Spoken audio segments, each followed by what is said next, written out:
Blog Talk Radio.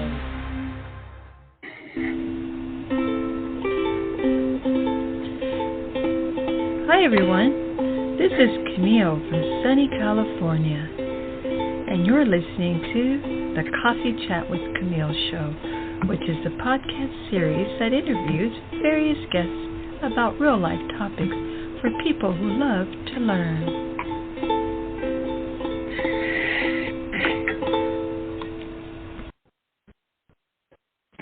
Hi, welcome to Coffee Chat with Camille. The topic of our show today is the unbearable pain of losing a child with author Carole Sluski. And let me read a little bit about her. Carole is a mother of 2 daughters and grandmother of 2 granddaughters, but she's also a victim of the worst loss a person can have. She is a parent who lost her child and experienced the mental and physical pain of grief. Through devotion to faith, she reached out to God to help survive. Facts about our author, Carole. She currently resides in Florida with her husband, Dr. Dennis Sluski. I hope I'm not messing up the last name, but I'll ask her. And after 30 years, Carole had a calling to share her journey of learning how to live with peace and well-being. Her story will make you cry, laugh, connect, understand, learn, sympathize, appreciate, and believe in hope.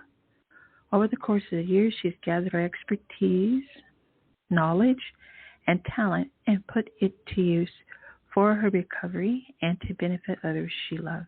Professionally, Carole is an accomplished entrepreneur in business and creative arts. Okay, and then let me see. Okay, let me go ahead and begin our interview, okay, because Carole is holding on the line. Let's see. Hello, Carole. Welcome. Hello, Camille, for inviting me on. Oh, hi. You're welcome. It's such a pleasure. I'm so happy to have you here. And I want to go ahead and get started with our interview so that our audience can learn more about you. Okay. So our first question is, Wednesday, March 18th, 1992 was an entirely chaotic and stressful day. Can you tell us a little bit about what you call in the book the beginning of the end? Yes. Well, that day, actually, I had so much going on in my life. And that day I was preparing to sell my house, my condo, and I was moving into my future husband's home. We were getting married in 2 weeks. And I was excited. Everything was going good in my life. I have 2 daughters. Both of them were happy that I was getting remarried, and they loved my future husband. I'll just call him Denny. That's his name, and he's in the book a lot. I'll tell you, that man was like, I wound up calling him my Band-Aid. If I hadn't have had him, I don't know if I would have had the strength to survive. And I really found out, I'll just make a point here, that it's so important, so very important, that you reach out, and anyone that's in your family that you're close to, a friend, during a tragedy, the first thing you do is you go and you seek out help. You seek out someone that you could be with and lean on. That's so important. But that day was just the last time I talked to my daughter Paula, and that's why I referred it as being so tragic, because I never talked to her again, and it was the beginning of my hell, and I had to be strong, and I had no idea. That evening was the last time I talked with her, that I had no idea that, I would never be able to hear her voice again. And so that was the beginning of my change, beginning of my new life for me. Yes. Okay. And then how did you feel when you got the call from the hospital and the doctor said Paula had been admitted to the ER early in the morning at 2 a.m.? Yeah, that was, I got the telephone call at about, I think it was like around 7 or 8 o'clock in the morning. And the first thing, this man on the telephone, he was very cool, very nonchalant. It was almost like a robot. Just asked to speak with Carole.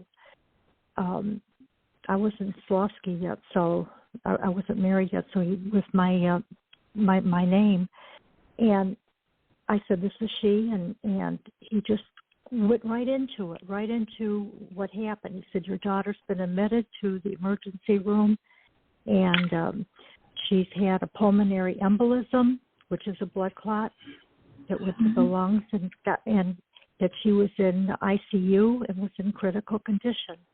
And he advised, asked me if I could get there to the hospital, and I said, I was a robot. When he talked to me, I heard what he said, but it was like I was living a dream.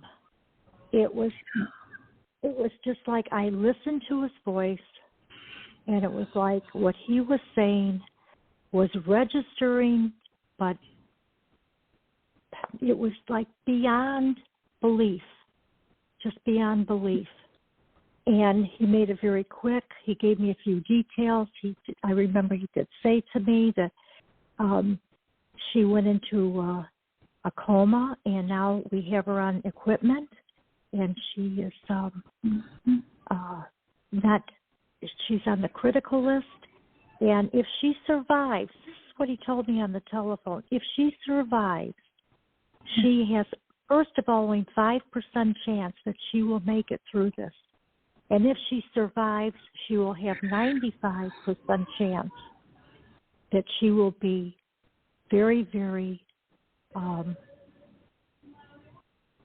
what's the word that I want to use? She will not be, she'll have brain damage, a lot of brain damage. So I just listened. So he hung up the phone on me, and to make a long story short, I got to the hospital, and I had my future husband, Denny, take me. And I go in, I really kind of go with a step through when I write the book. I wanted my audience to understand a little bit more of the detail about how I felt and how I even felt about getting to the hospital. Can you believe that at the beginning I didn't want anybody to drive me? I was going to get into the car myself and drive.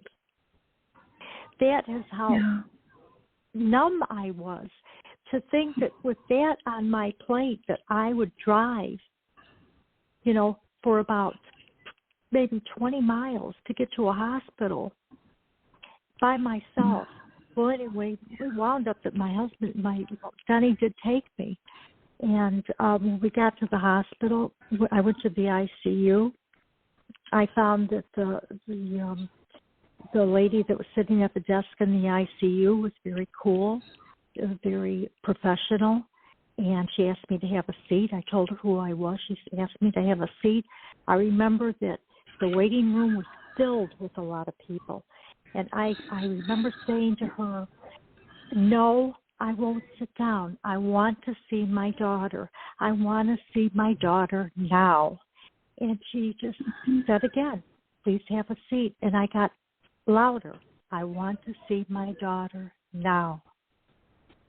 She quickly picked up the phone, and before you knew it, I had someone come out to the waiting room and escorted me and Denny into the ICU room where my daughter was. When I got in there, she was in a bed. She was filled with equipment, loaded with equipment, just like you would see on TV. in a emergency room program, just equipment all over. And there she was. I walked up to her, and her eyes were half open. They were dilated.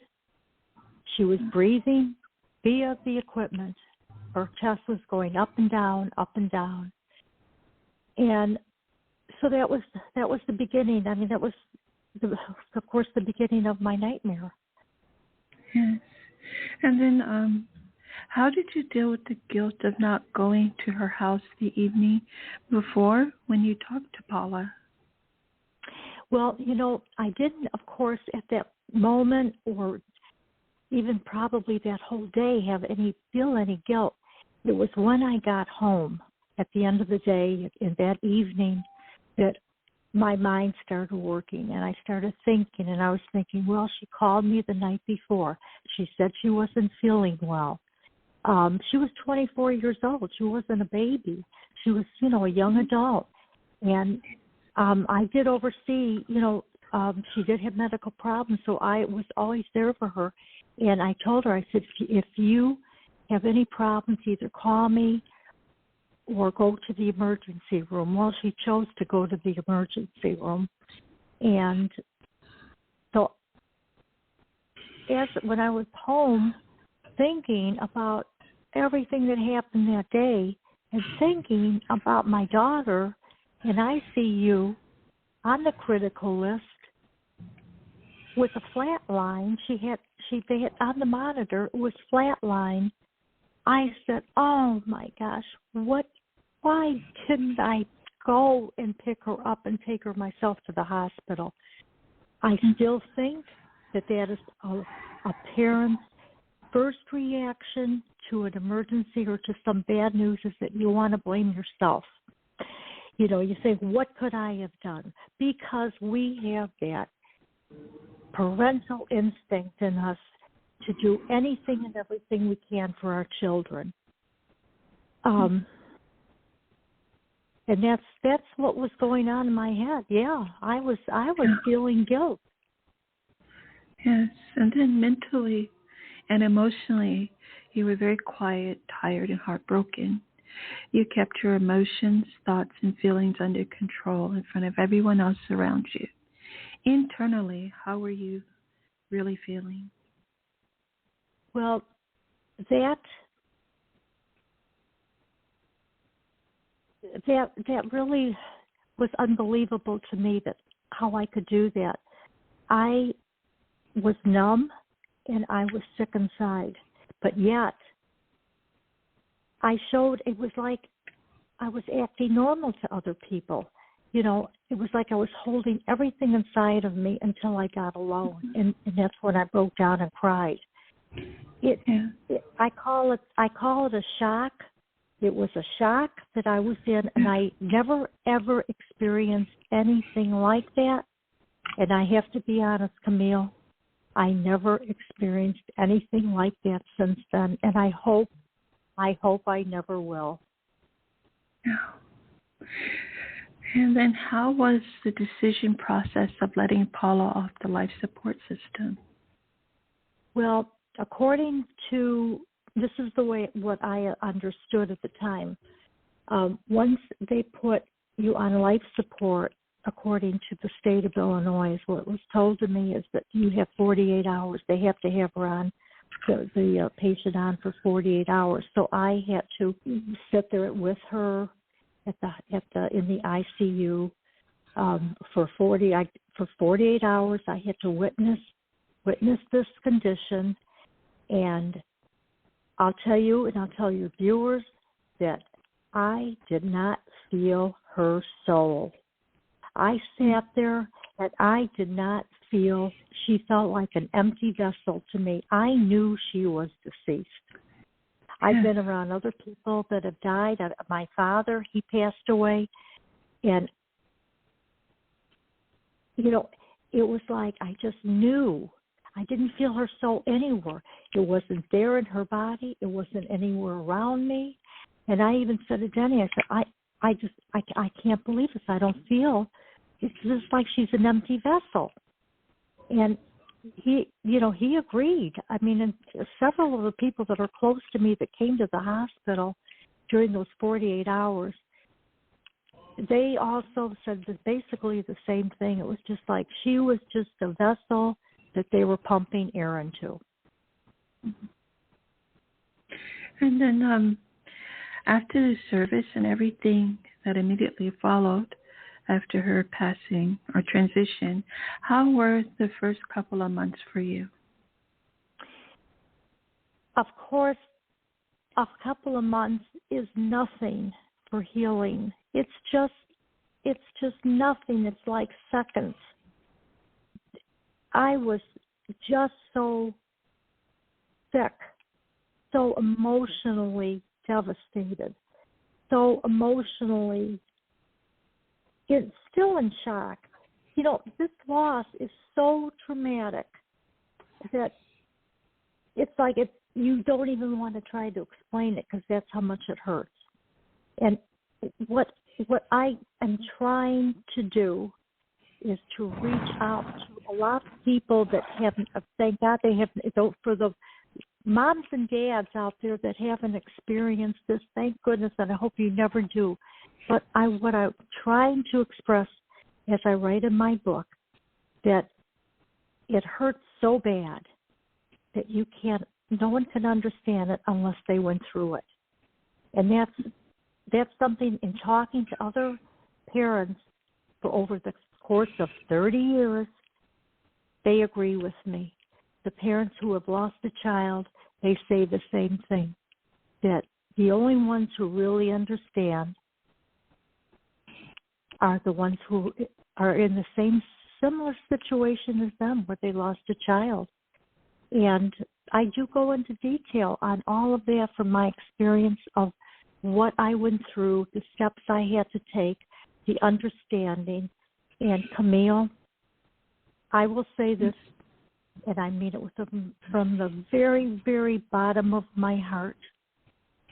If I did not have God in my life, I would not be here today. I just wouldn't be. And God got me through my faith. I changed after my daughter died. I thought I believed in God before then. Let me tell you something. I hung on so strongly to my faith and to pray to get through this, to stronger, lead me. I would ask, I would talk to God to lead me, to please lead me. Tell me what I need to do to survive. Tell me how to be. And without that, I don't know, I just can't imagine. To me, it wouldn't be worth living without God. And then you just kind of touched on this question, but when did you realize that healing was possible? Healing came in very, very short spurts. And I recognized the healing process when I would have a moment of happiness, just a moment. It was like, it could be some place that I was at, seeing a rainbow, for example, because I would relate to the rainbow as something that Paula brought to my attention when she was alive. There's a story in the book that I talk about involving a kitten that she wanted me to take in and raise, because she was a little girl then. And Bootsy is the cat's name. And Bootsy lived for a long time. I think he lived 16, 18 years. But there's a story about the rainbow comes into play. So when I started seeing a rainbow in the sky, and I got a glimmer of hope, I got a glimmer of happiness, that is the beginning of healing. I didn't know it at the time, but I had all those years. Camille, 30 years is a long time. It's a long, long time. Yeah. And looking back, I see that this did not happen overnight, my healing. Am I healed right now? You never, ever really totally get 100%. But I'm going to be honest. Yes, I'm happy. I have a lot to live for. I thank God that He helped me get through. I had a lot of illnesses, a lot of sicknesses. I had surgery several times, major surgeries. I wound up getting cardiomyopathy, which is a heart disease, and I really blame that to a broken heart because they couldn't find out why I got it. So it was non-ischemic is what it's called when they don't know why you got this heart disease. Well, I asked my cardiologist, I said, do you think it's because I have a broken heart? And this is like 20 years later, or 15, 20 years later, I wind up with cardiomyopathy. And he said, it's possible. There's many, many documents stating that broken heart syndrome is, it is one of the reasons for heart disease. So, but I had a lot to deal with my health over the course of 30 years. So there is so much that went into play, but as time went by and as felt the Holy Spirit at one point tell me of ways that I should heal, I could heal. I had to use myself as a vehicle to make myself happy. I love art. I love to paint. So I went back and started painting again. And this is, right away I did that. I did that within the first year after she died. I started painting, and that was really, really like therapy for me. But there's like one thing after another that I write about as far as what I had to do to survive. And every time I got just a little glimmer of hope, a little glimmer of happiness, that was a little bit of healing I had because I started thinking of other things. It wasn't all about Paula. I had another daughter, and I loved her. She supported me. She was a backbone to me. And I said, I've got another child.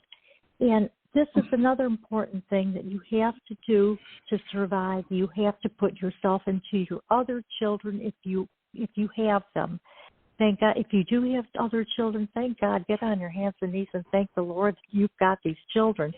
Put yourself into them, and put yourself into your husband, into your. If you don't have a husband, then someone that's close to you. But you must have a good support team behind you. It helps. Yes, and then I have just two more questions. When did you decide you were going to write the book, and why name it 30? And then knowing your Christian God and that the Holy Spirit is for real, do you think you will see Paula again in heaven? Well, I'm going to start with that last question. Do I think? Yes. I do. Yeah, I believe in heaven. And I've had experiences in the last 30 years that just it confirms my faith in heaven, and I choose to believe that. I think I'm having a better life believing than not believing in God and heaven. And my mentor, I have a mentor through all of this, and that's the Blessed Virgin Mary, and I think she's played a big role in my healing process because I've been able to pray to her to please go to her son and ask him to help me. And it's through the Holy Rosary. I've been praying the Holy Rosary every day. It's become a habit to me. And I choose not to miss it because I know that when I pray the Holy Rosary, if something goes wrong the next day, I could say, well, wait a minute, I said my rosary, so things will work out for me. And a lot of the healing is based on your habits, of what you do. If you choose some good things to do, get rest on your soul, and you will get stronger. Camille, what was the first question? I think I went off the topic here. Okay. I think I went off the topic. No, you were right on topic. It's okay. And then when did you decide you were going to write the book, and why name it 30? All right. Well, first of all, I never thought I'd ever write a book. And I still can't believe I wrote a book. And I don't think I'll ever write another book. But saying that, I would probably maybe 10 years ago, I thought, someday I'm going to write a book about Paula. But I wound up not writing about Paula. I wound up writing about my survival, because as every year went by, I found that to be more and more important to other people. And it's that the stepping stones that I had to go through to survive this, if I could pass that on and somebody will listen to me and I could save their life or make them happy, I'm going to say, thank goodness I was able to write this book. So that's then I moved to Florida a year and a half ago, and we have a lanai out here because it is Florida. I sat there one day and I said, you know what? I'm retired. I'm 78 years old. I just had a birthday, December 29th. So I was sitting out in my lanai and saying, geez, this is so beautiful out here. I'm going to write a book. I put my paintbrush down. I was still painting. I thought, I'm going to quit painting. I took a sabbatical. I've been writing this book for 16 months. And I can't begin to tell you that every day that I wrote, my mind would open up more and more. And I would get up the next day and go to my little office, and I would read what I wrote, and I would say, oh, is that beautiful? It almost makes me want to cry now, because I say, how did I come up with that? How did I think of that? Yeah. And it's so beautiful. I even started writing some poetry in there in between my paragraphs.